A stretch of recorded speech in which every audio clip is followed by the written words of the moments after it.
Don't embarrass me." Caleb hissed the words through his teeth, his knuckles turning the color of raw dough against the leather steering wheel. The air conditioning in his Audi was blasting at max, but I could smell the distinct metallic tang of his anxiety sweat mixing with his overpriced sandalwood cologne. We were idling at the gate of the West Estate, a massive iron structure I'd personally approved the restoration specs for 6 months ago, but Caleb didn't know that. He just stared at the keypad like it was a bomb defusal mechanism. "These people operate in a different stratosphere, Noel," he continued, finally punching in the code with a trembling finger. "They eat people like us for sport. Just try to blend in, please." I didn't say a word. I just looked out the passenger window at the limestone facade glowing under the amber uplights I had spent 3 weeks fighting the electrical contractors to get just right. To him, we were entering the lion's den. To me, I was just clocking in to check on my masterpiece. He thought I was a liability he had to manage. He had no idea he was driving the architect of his own destruction right to the scene of the crime. If you're watching this video, tell me where you're from or what time it is for you. The nightmare started exactly 21 days ago, on a Tuesday that felt like any other Tuesday, which is to say chaotic, over-caffeinated, and covered in drywall dust. I walked into our kitchen around 7:00 p.m., still wearing my steel-toed Timberlands and my canvas work pants that had a streak of green paint near the knee. Caleb was already there, sitting at the quartz island I'd installed myself 2 years before we met. He was vibrating. I mean literally vibrating like a plucked cello string. In front of him, resting on the counter like a holy relic, was a thick, cream-colored envelope. "You're not going to believe this," he said, not even looking at me. He was staring at the envelope. "Julian West. The Julian West. He's hosting a private dinner, intimate, 12 people." I dropped my keys in the bowl and started unlacing my boots. "That's nice," I said, my voice raspy from a day spent shouting over jackhammers. "Who's Julian West?"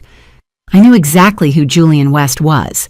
I had just spent 45 minutes on the phone with him discussing the tensile strength of the support beams in his ballroom ceiling. But I played the game. I always played the game. Caleb's head snapped up and he gave me that look, the one that was equal parts pity and annoyance. "Noel, come on. Julian West controls half the commercial zoning in the tri-state area. He's a venture capital god. Getting an invite to the West Estate is like getting summoned to Olympus." He finally looked at me. Really looked at me. His eyes raked over my messy bun, which was held together by a pencil and sheer willpower, down to my dusty t-shirt and finally to my scuffed boots. He winced. It was a micro-expression, gone in a flash, but I saw it. "I was thinking," he started, his voice dropping into that serious, "I'm about to manage you" register. "You could come with me, as my +1. "Could?" I asked, walking over to the sink to wash the grit off my hands. "Not, I want you there?" "It's not like that," he said quickly, opening his laptop. "It's just, this is a high-stakes environment, high performance. It's way above our level, way above yours specifically." He started typing furiously. I glanced over his shoulder. He had opened a fresh Excel spreadsheet. He was typing names. "What are you doing?" "Research," he muttered. "I need to know who else is coming. I need dossiers. Net worth, recent investments, political affiliations." He typed Michael Patterson into a cell and then added a column for estimated liquid assets. If I'm going to walk into that room, I need to be armed. And Noel, we have 3 weeks. 3 weeks for what? "To get you ready," he said, finally turning to face me fully. The look in his eyes was terrifyingly sincere. "We need to work on your presentation, your aesthetic." He gestured vaguely at my entire body. "You can't show up to the West Estate looking like you just crawled out of a demolition site." "I work at demolition sites, Caleb. It's literally my job." "Exactly," he said, turning back to his spreadsheet. "And for one night, I need you to pretend you don't." The training began the next morning, and it was a slow, suffocating drip of criticism disguised as helpful advice. It wasn't just about the clothes, it was a comprehensive dismantling of my personality. 10 days before the dinner, we were in the master bathroom getting ready for work. I was brushing my teeth, staring at my reflection. I had pulled my hair back into my usual knot. Efficient, keeps the hair out of the cement mixer, gets the job done. Caleb walked in, tying his silk tie in the mirror behind me. He stopped, his hands freezing on the Windsor knot. "Are you planning on doing something with that?" he asked, nodding at my reflection. I spit out the toothpaste. "With what? My hair?" "For the dinner, I mean," he said, his voice smooth, reasonable. "You know, messy buns are cute for the weekend, Noelle, but these women, they have blowouts. Professional styling, weekly appointments. I can wash my hair, Caleb. I own shampoo." I know. He stepped closer, putting his hands on my shoulders, looking at me in the mirror. It was supposed to be affectionate, but it felt like a prison warden inspecting an inmate. "But maybe we book you an appointment. Somewhere high-end. I want you to look polished. Sophisticated. Not—" He trailed off, gesturing at my head again. "Not like me?" I asked. "Not like a contractor," he corrected. "Look, I just want you to fit in, for your own sake. I don't want you to feel inadequate when you're standing next to women who run foundations and sit on museum boards." My phone buzzed on the vanity counter. I glanced down. It was a text from Julian West. Sender, Julian West. Message. Found these bronze handles at an estate sale in Charleston. 1890s original casting. Thinking for the carriage house? Sending pic? I quickly flipped the phone over before Caleb could see the name. "I'll get my hair done, Caleb," I said, feeling a cold knot of resentment tighten in my stomach. "Anything else?" "The dress," he said immediately. He'd clearly been waiting for an opening. "You need something new, something elegant. No florals, no loud prints. Think old money. Minimalist. Expensive." "I have perfectly nice dresses." "You have nice office dresses," he countered, "and nice wedding guest dresses. This is a black tie private dinner at a historic estate. It requires a specific caliber of textile. I was looking at that boutique downtown, L'Eclat. Why don't you go there this weekend? Put it on my card." "I can pay for my own dress," I snapped, turning to walk out of the bathroom. "I know you can," he called after me. "I just want to make sure you get the right kind." I walked into the bedroom and sat on the edge of the bed, staring at my work boots in the corner. He wasn't just asking me to dress up. He was asking me to wear a costume. He was asking me to erase 15 years of hard-earned grit because he was terrified that the real me wasn't good enough for a room I had literally built. The night before the dinner, the insanity reached its peak. I was in the living room trying to unwind with a glass of wine and a preservation journal when Caleb walked in with a notepad, a literal legal pad filled with bullet points. "All right," he said, clapping his hands together. "Game plan, let's review." "Caleb, it's a dinner party, not the invasion of Normandy." I sighed, closing my magazine. He pulled up a chair and sat directly across from me, his knees almost touching mine. He looked intense, manic even. "It is an invasion, Noelle. It's an invasion of the inner circle. Opportunities like this happen once in a career. If I land Julian West as a client, or even just get Michael Patterson to refer me to his fund managers, that's partner track. That's the future." He looked down at his notes. "Topic management. This is crucial. If someone asks you what you do, keep it vague." I blinked. "Vague? I'm a licensed architect with a specialty in historic preservation. Why would I be vague?"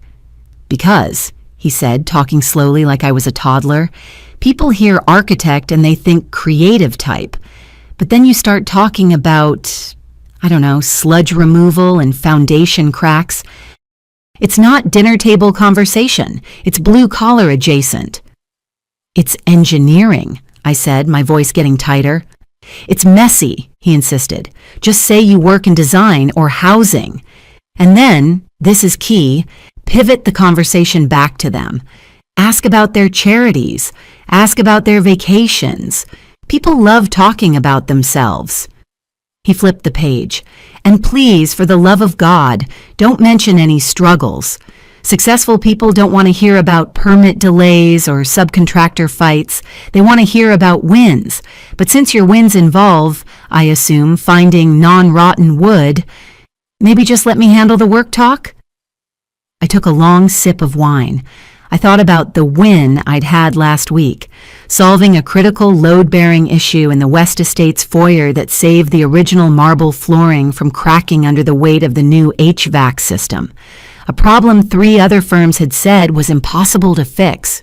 So, I said, putting my glass down, sit there. Look pretty. Don't talk about my job. Let you be the big man. I'm asking you to be a team player, he said, looking hurt. I'm asking you to support me. Can you do that? Can you just not be you for 3 hours? The question hung in the air. Can you not be you? Sure, Caleb, I said quietly. I can do that. The dress was black. It was a silk crepe column gown with a high neck and a low back, understated, architectural, and costing more than my first car. Caleb had nodded approvingly when I walked out of the bedroom, checking his watch instead of telling me I looked beautiful. Good. Elegant.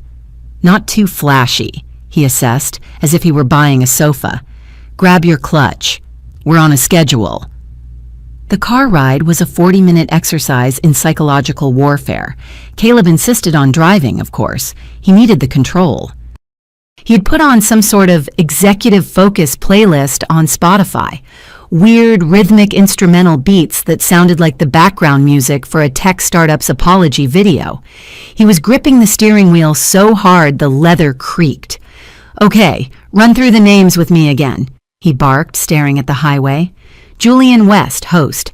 Michael Patterson, capital investment. Rebecca Hartford, foundation director. I recited, bored. I knew Rebecca. We'd had coffee 2 months ago to discuss the tax credits for her family's brownstone renovation. Good. When we walk in, stick to my left side. It leaves my right hand free for handshakes. I've been practicing the grip. Firm, 2 pumps, eye contact. Not aggressive, but assertive. He reached over and squeezed my hand.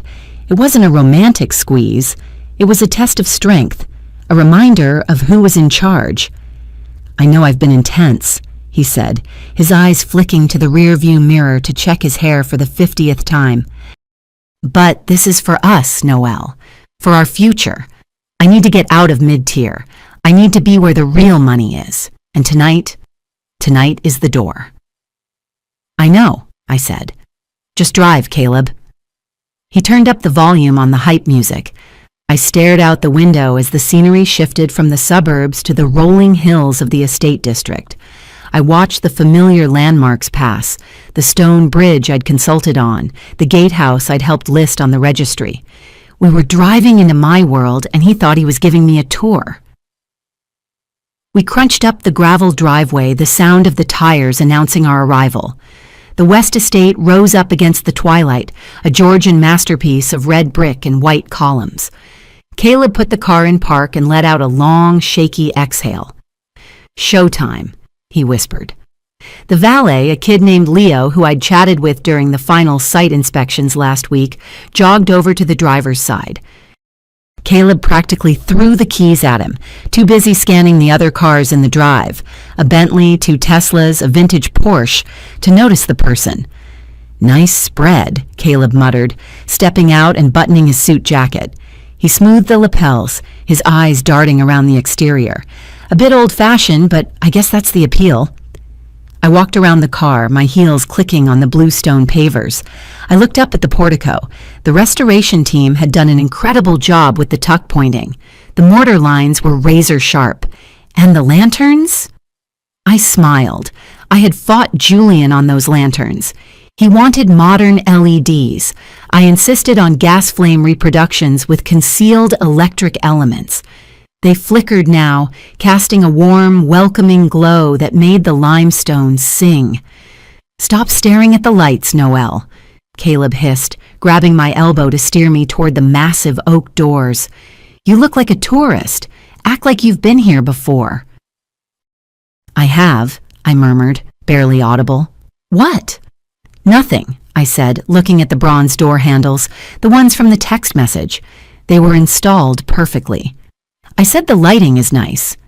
"It's just lights," he dismissed, checking his reflection in the glass panel of the door. "Okay, shoulders back, smile. Don't speak unless spoken to. Let's go." The heavy doors swung open, pulled by a tuxedoed staff member. We stepped into the foyer. If the exterior was impressive, the foyer was a cathedral of wealth. The ceiling soared 20 feet high, anchored by a crystal chandelier that I had personally sourced from a salvage auction in Philadelphia and spent 6 weeks having rewired. The marble floors, which had been covered in linoleum when Julian bought the place, were now gleaming, their black and white checkerboard pattern reflecting the light. The air smelled of expensive candles and fresh lilies. About 10 people were already mingling, holding flutes of champagne. Caleb froze. I felt his body go rigid next to me. He was overwhelmed.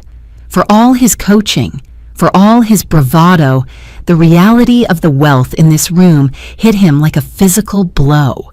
He looked small. Then he spotted him. Julian West was standing near the grand staircase, talking to an older couple.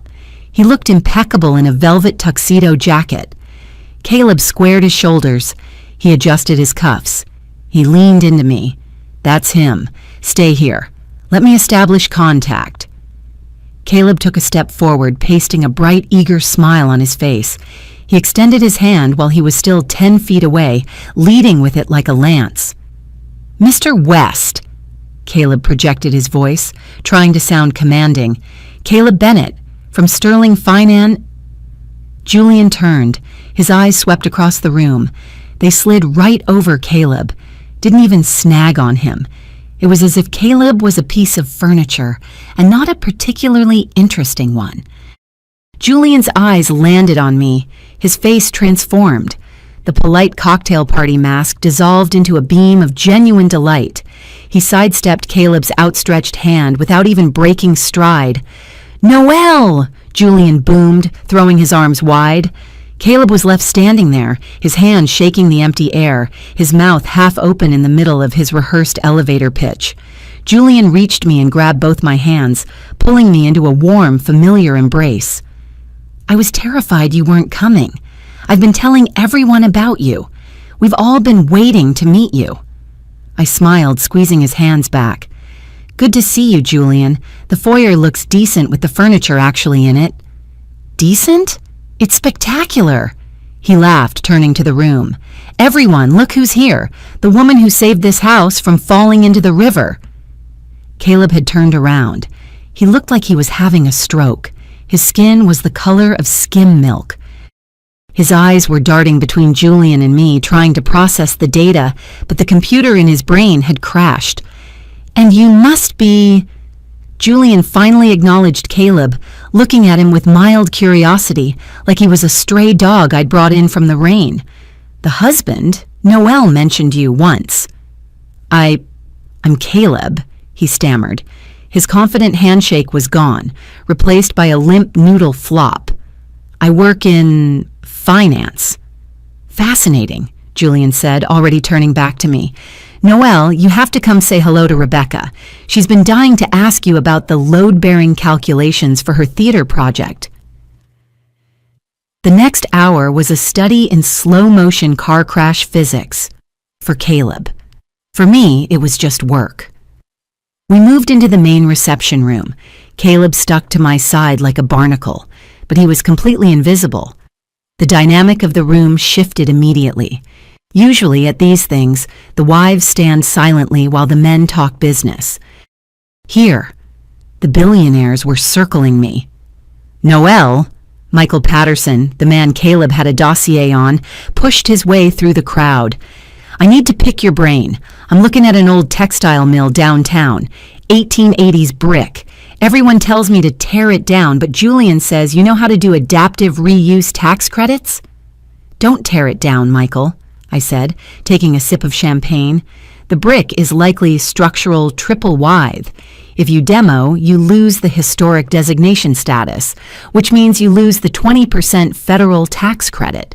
Retrofit the interior, keep the shell, and you save about $4 million in initial capital. Michael looked at me like I was an oracle. He pulled out his phone. Can I record this? Can we set up a meeting? Caleb, standing at my elbow, tried to jump in. I actually follow the commercial real estate trends closely, he chirped, his voice an octave too high. The market is really shifting toward mixed use. Michael glanced at him. Right. Thanks. He turned his back on Caleb completely to face me again. So, about the seismic retrofitting. It happened over and over. Rebecca Hartford cornered me to talk about plaster restoration. Thomas Chin wanted to know about my sources for period-appropriate slate roofing. Caleb was reduced to a drink fetcher. I watched him across the room at one point. He was trying to corner a waiter, aggressively whispering about the ice-to-scotch ratio in his glass. I saw him sneer at the young man, snapping his fingers. It was the only power he had left, and he was abusing it. He looked over at me, surrounded by the people he had spent his life trying to impress. His eyes weren't filled with pride. They were filled with a dark, simmering hatred. I had broken the script. I wasn't the prop. I was the main character, and he couldn't stand it. Around 9:12 p.m., just as dinner was being announced, Julian tapped me on the shoulder. He looked conspiratorial. Can I steal you for 5 minutes? He whispered. Professional emergency. Always, I said. What's going on? Caleb appeared out of nowhere, looking sweaty and slightly drunk. Where are you going? Just borrowing her, Caleb, Julian said breezily. Boring architect stuff. You wouldn't be interested. Grab another drink. He led me away before Caleb could protest. We walked down the hallway to the library, his private study. It was a sanctuary of dark mahogany and leather, smelling of old paper and expensive tobacco. Julian closed the heavy door, shutting out the noise of the party. The silence was instant and heavy. I'm sorry to pull you away, he said, walking behind his massive desk, but I couldn't wait until Monday. He opened a drawer and pulled out a checkbook. He wrote something quickly, tore it out, and slid it across the mahogany. This is for you, he said. I picked it up. My breath hitched. $75,000. Julian, it's the completion bonus, he said firmly. You finished 3 months early and $500,000 under budget. You earned every penny. Frankly, I'm robbing you. I folded the check and put it in my clutch, feeling the sharp corner of the paper against the silk lining. Thank you. This means a lot. Also, he pulled out a set of blueprints. The audio guys are idiots. They want to drill into the ceiling medallions for the surround sound speakers. Tell me I'm right to fire them. I laughed, leaning over the plans. You're right. If they drill there, they'll crack the lath. We need to mount them on the perimeter molding using a tension bracket. No drilling required. We spent 10 minutes geeking out over brackets and wiring. For 10 minutes, I wasn't Caleb's disappointing wife. I was Noelle Harper, the expert. As we rolled up the prints, Julian looked at me. His expression turned serious. He has no idea, does he? Julian asked gently. Who? Your husband. He has no idea who you are. I looked down at the blueprints. No, he doesn't. You know, Julian said, I watched him tonight. He treats you like you're lucky to be here. But Noelle, this is your house. You built this. I know, I whispered. When we returned to the reception room, the atmosphere had curdled. Dinner was being served, but Caleb was standing by the bar, alone. He was on his 4th scotch. His tie was slightly crooked. I walked up to him. Hey, we should probably find our seats. He turned to me slowly. His eyes were glassy, red-rimmed, and focused with a scary intensity. Did you have a nice little chat with your boyfriend? He slurred slightly. He's a client, Caleb. And yes, we did. You're enjoying this, aren't you? he hissed, leaning in close so the smell of alcohol washed over me. You think you're so smart, prancing around here, pretending you're one of them. I'm not pretending anything, I said, my voice cold. I'm working, which is what I tried to tell you for 3 weeks. Don't lie to me, he spat. You set me up. You let me walk in here blind. You wanted me to look like a fool. Keep your voice down, I warned, noticing Michael Patterson glancing our way. You are embarrassing yourself, and you are embarrassing me. The irony hit him like a slap. He recoiled. I'm embarrassing you? You're a construction worker, Noelle. Don't forget that.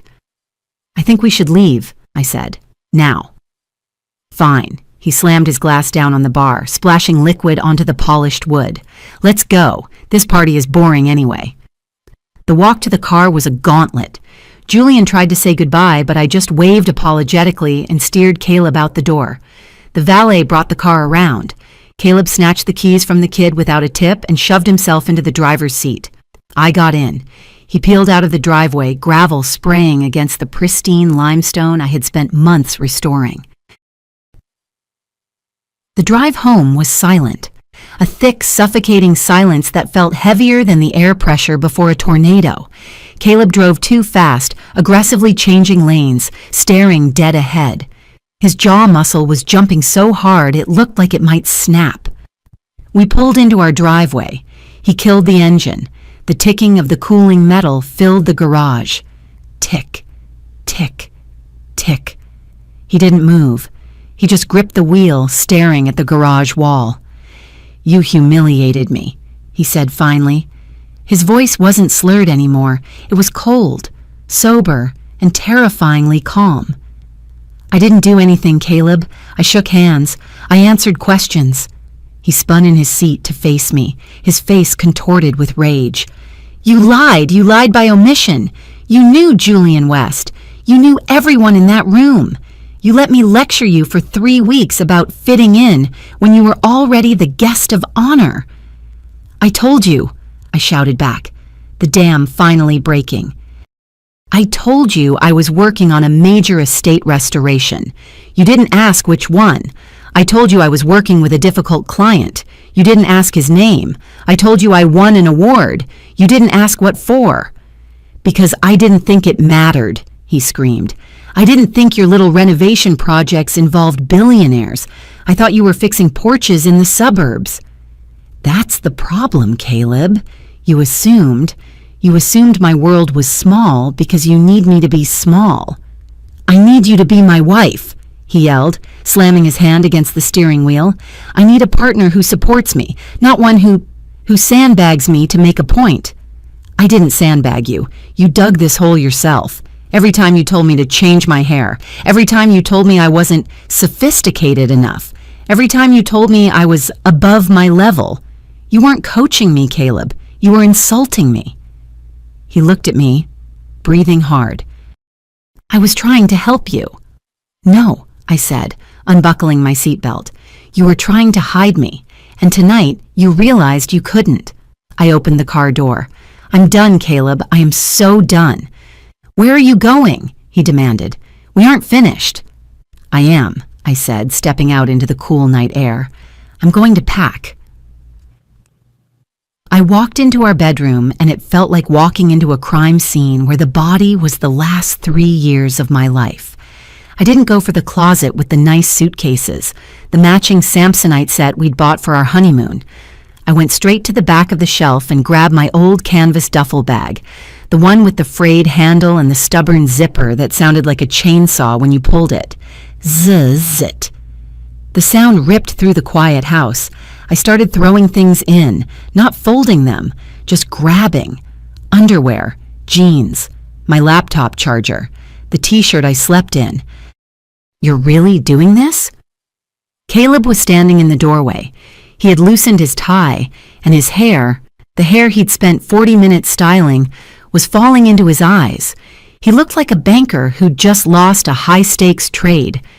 You're leaving? Over one bad night?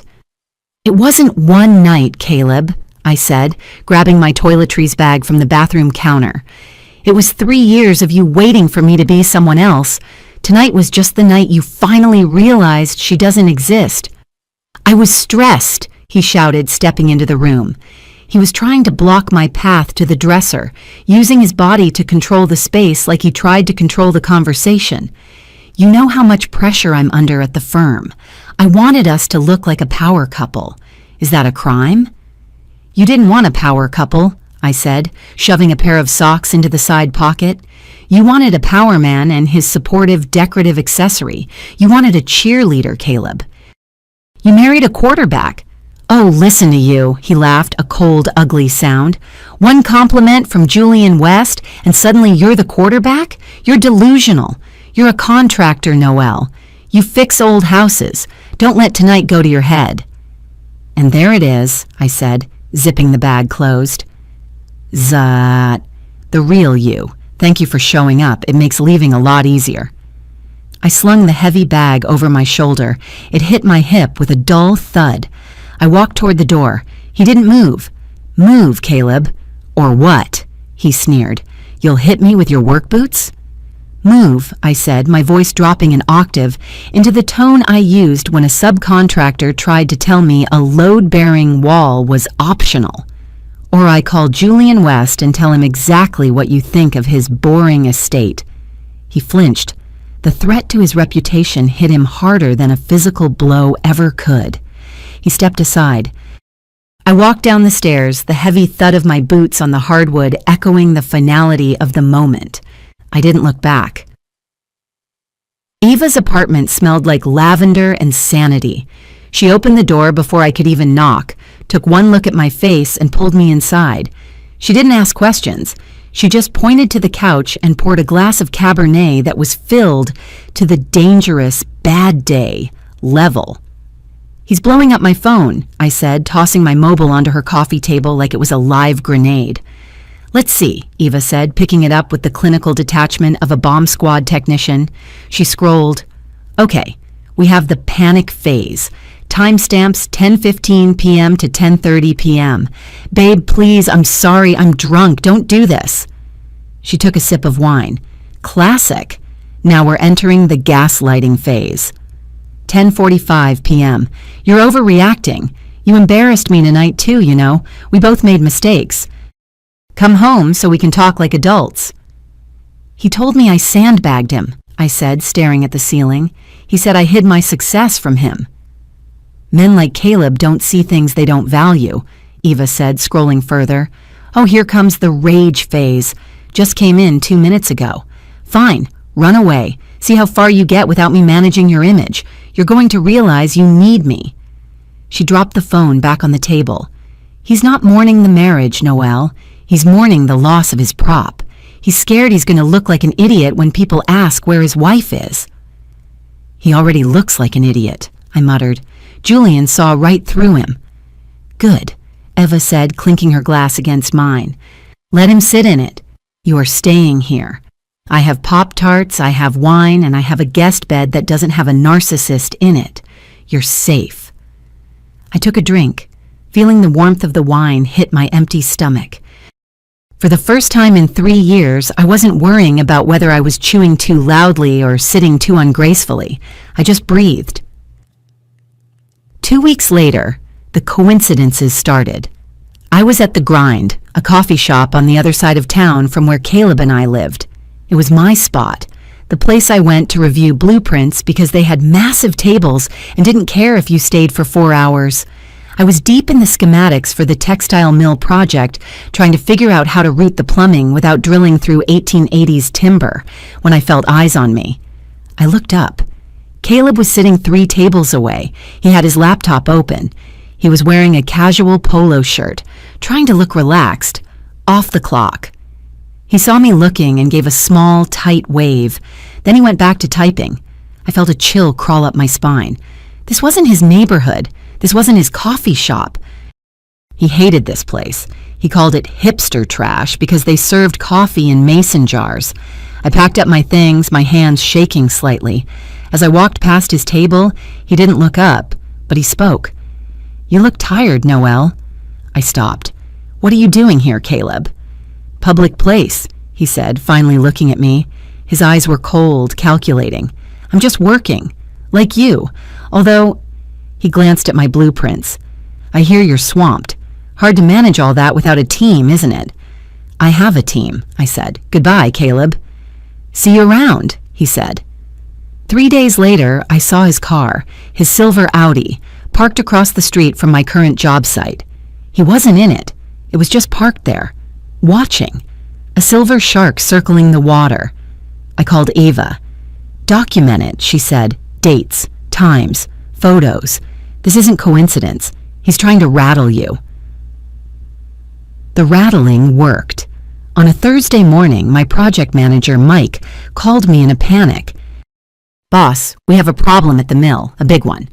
What is it? Did the brick crumbling get worse? No, a city inspector just showed up. He says he got an anonymous tip that we're disturbing asbestos without a containment permit. He's shutting us down. Red tag. Everyone off site. That's impossible, I said, grabbing my keys. We did the abatement 3 months ago. I have the clearance certificates in the truck. I spent the next 48 hours in hell. The site was locked down. My crew was standing around billing me by the hour while I dug through filing cabinets, faxed documents to the city, and screamed at bureaucrats. It cost me 2 days of work and about $6,000 in lost time. When the inspector finally reviewed the paperwork, he looked confused. This is all in order. I don't know why the tipster was so specific. They cited Code 45B, which is an obscure regulation about particulate matter. I froze. Code 45B. I had talked about Code 45B at dinner with Caleb 6 months ago. I was complaining about how complex it was. I drove to Eva's that night, exhausted and covered in dust. It was him, I said, collapsing onto her couch. Can we prove it? Eva asked, opening her laptop. What time was the call made? Inspector said 12:15 p.m. on Tuesday.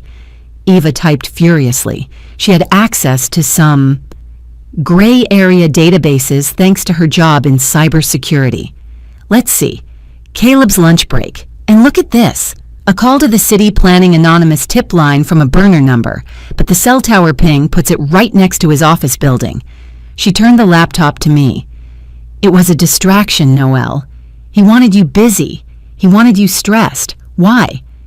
To drain me, I realized. If I'm fighting the city, I'm not fighting him. The reason for the distraction arrived via courier the next morning. A thick envelope, legal papers. I opened them at my desk. It wasn't just a divorce petition. It was a motion for equitable distribution of marital assets. I scanned the legalese, my eyes widening with every paragraph. Petitioner, Caleb Bennett, claims entitlement to 30% of the value of the respondent's business, Harper Preservation Architects. Citing significant emotional support, professional coaching, and strategic guidance provided by petitioner during the marriage, which directly contributed to the growth and success of said business. Professional coaching, I whispered, my voice trembling with rage. Strategic guidance. He was claiming that his condescending lectures, his nagging about my hair, his attempts to make me small, that was consulting. He was trying to monetize his emotional abuse. He argued that without his image management, I wouldn't have landed clients like Julian West. I threw the papers across the room. They hit the wall with a satisfying thwack and scattered over the floor.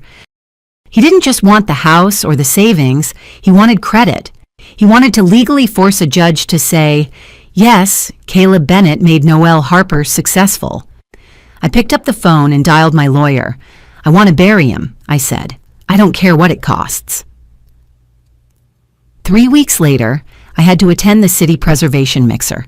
It was mandatory. Julian West was the keynote speaker, and half my client list would be there. I walked in wearing a navy jumpsuit that said, I'm here to work, but I look good doing it. I grabbed a glass of white wine and started scanning the room for friendly faces. That's when I saw them. Caleb was standing near the buffet. He was wearing a new suit, something sharper, more expensive than his usual. and his hand was resting possessively on the lower back of a young woman. I recognized her instantly. Riley. She was a junior architect at a rival firm, Hendricks and Sons. She was 24, eager, talented, and currently wearing a dress that was slightly too formal for a Tuesday mixer. She was looking up at Caleb like he was explaining the theory of relativity. He was gesturing with his wine glass, pointing at the crown molding of the venue, clearly pontificating about structural integrity. He saw me. He didn't look away. He didn't look ashamed. He tightened his grip on Riley's waist and gave me a look that chilled my blood. It was a look of defiance. "See," it said, "I can play your game, and I have a new player." He leaned down and whispered something in Riley's ear. She laughed, a nervous, eager laugh, and glanced over at me with wide, fearful eyes. He wasn't just dating her. He was poisoning the well. "Don't look," Eva said the next night, trying to take my phone away.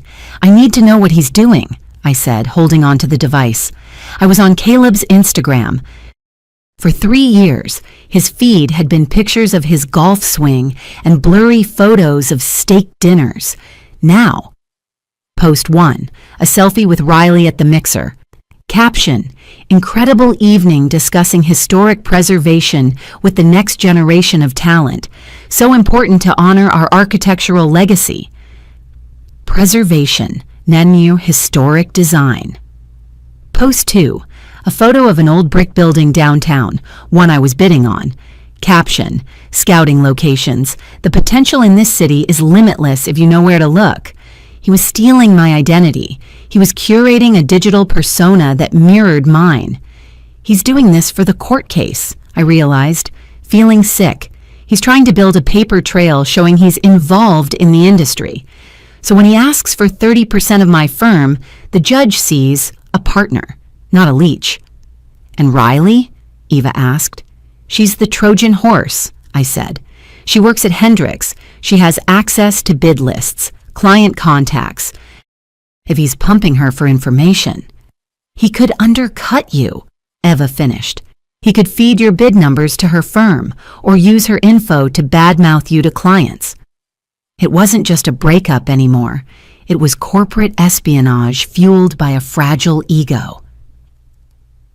The climax arrived in the form of the Regional Preservation Awards. I was nominated for the West Estate Project. It was the big one.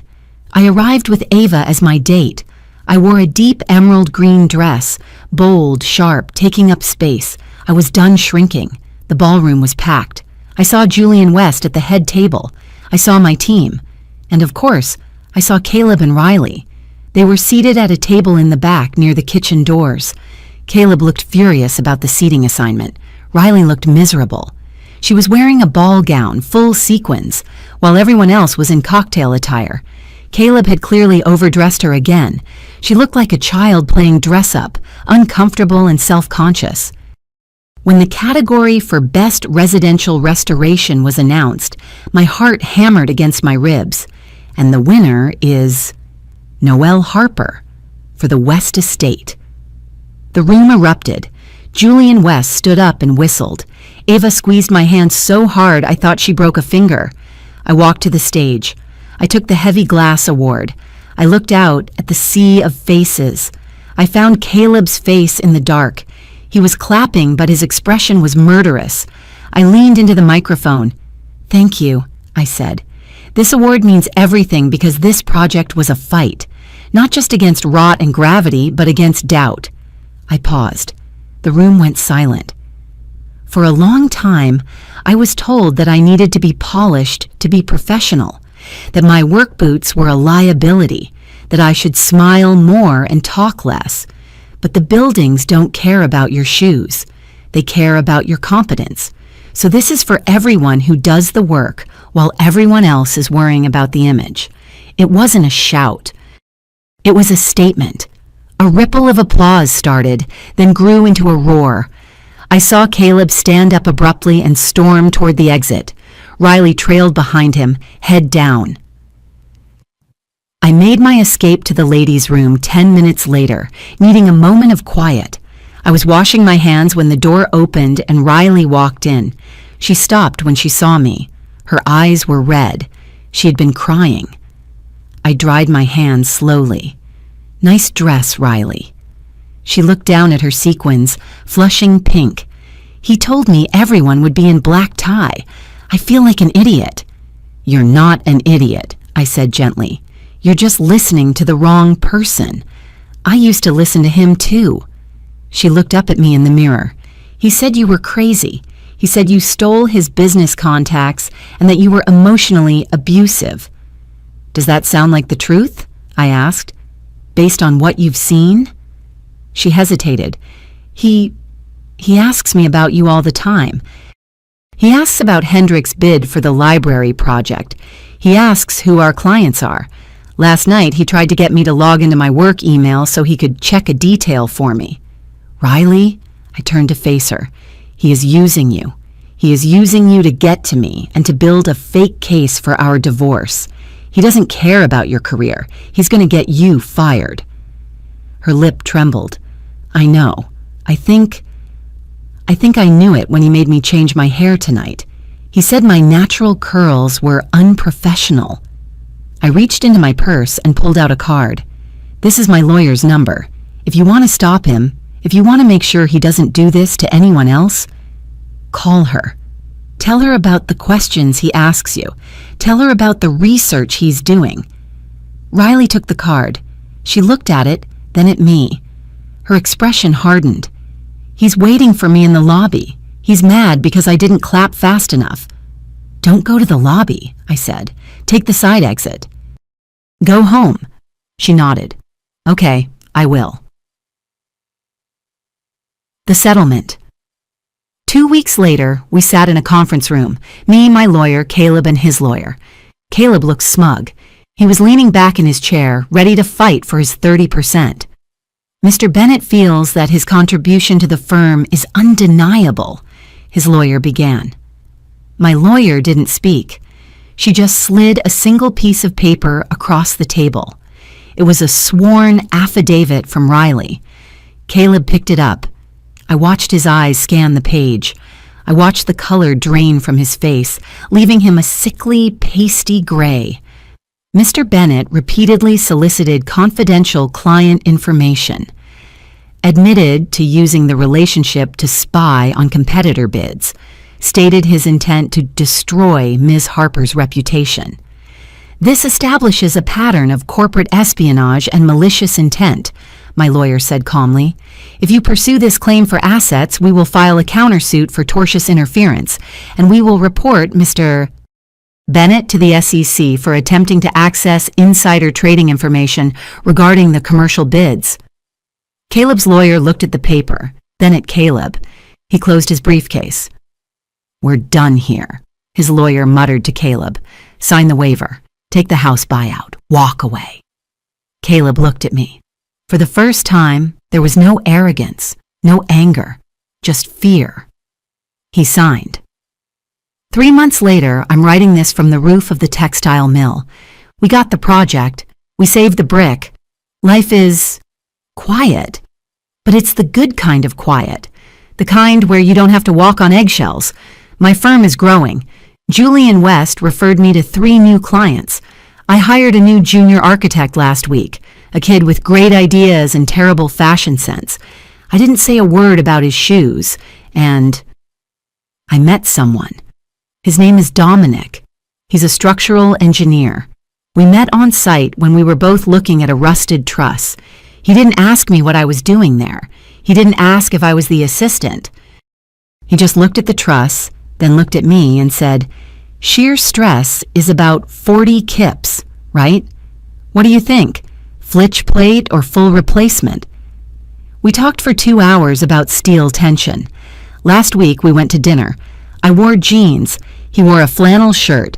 We ate burgers. It was the most romantic night of my life. I saw Caleb one last time, about a week ago. I was walking out of the grind with my coffee. He was sitting at a small table outside a bistro across the street. He was alone. He was wearing that suit, the one he bought to impress people, but it looked big on him now. He was staring at his phone, scrolling, probably looking for the next person to manage. He looked up. Our eyes met. He looked like he wanted to say something. Maybe a sorry, maybe an insult. I didn't wait to find out. I just took a sip of my coffee, adjusted my grip on my blueprints, and kept walking. I had work to do. Lord, if this story resonated with you, leave a like and consider subscribing. You can also drop any comment below, even just one word. Maybe tell me where you're watching from, or what time it is right now. Sometimes, one word is enough to say you were here.